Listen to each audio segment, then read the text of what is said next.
No Sven Kaldre, nüüd nägime, mis on üks tõeline play-off ja kui jõuline see mäng ikkagi on. Jah, et täna küll ei lastud nii jõuliselt mängida esimesed 2 mängu, aga ikkagi jõuline, jah. Mis otsustavaks sai täna?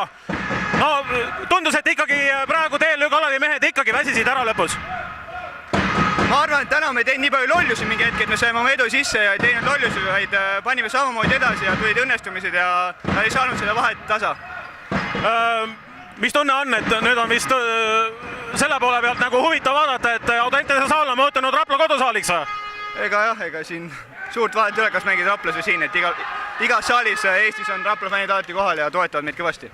No küsiks nüüd nii, et on veel midagi juurde meeskonnal panna, vinti keerata juurde veel, et reedel siis ikka kodus see seeria lõpetada?